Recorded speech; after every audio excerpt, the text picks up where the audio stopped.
The Monetary Policy Board of the Central Bank of Sri Lanka decided to reduce the standing deposit facility rate and the standing lending facility rate of the central bank by 50 basis points to 8.50% and 9.50% respectively. The board said it arrived at this decision at its meeting held on the 25th of March 2024 following a comprehensive assessment of current and expected domestic and international economic developments to maintain inflation at the targeted level of 5% over the medium term while enabling the economy to reach its potential.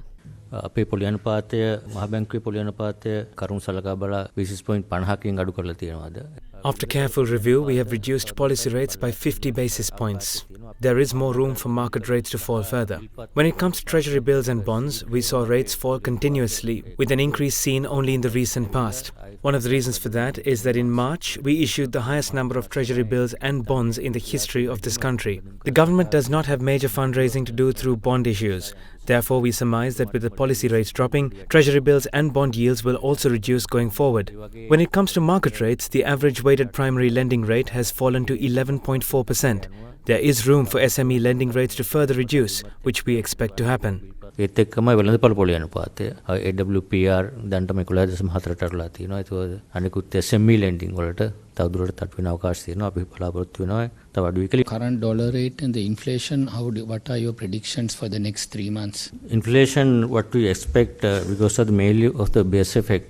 Last 2 monetary policy reviews, if you can remember, we had the inflation path little elevated to what was realized. Actual inflation realization, the impact of that has not been that much, and also reduction in electricity tariff has also helped. In our projections, we see next 12 to 18 months, inflation will remain well below our target range between 4 to 6. I think our expectation it will remain around between 4 to 5%. Is there a possibility that the single policy rate will be introduced soon? I think we are working on that. We have a small committee studying on that, and we will soon update on that. What do you think are the risks going forward? I think one of the risks could be global oil prices. So there are uncertainties in terms of projections where oil prices would basically realize. I think there are different projections. I think if that goes up, obviously it will have impact on the cost recovery price in both electricity and price.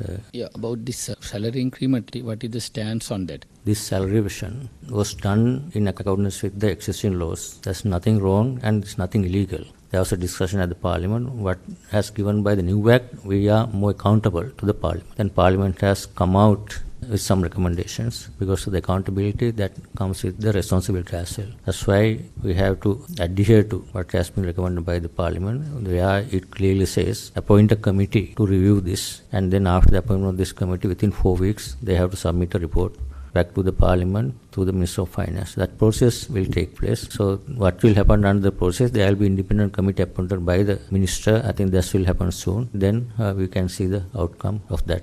There will be opportunities, I hope, that for all the trade unions, the management will make our representations, how we have done this in the past, how we have done this time, on the basis and justification. On that basis, committee will make a recommendation. මහබැංක අධිපතිතුමා මේ පීඩනය හමුවේ මේ තනතුර දාලා යයිද කියලා. මම හිතන්නේ මේ තීරණය නිසා මම පැහැදිලිව කියන්න ඕන. I reiterate that I will not submit my resignation on the basis of this salary issue. මේ හේතු නිසා මම ඉවත්ලා යන්නේ නැහැ.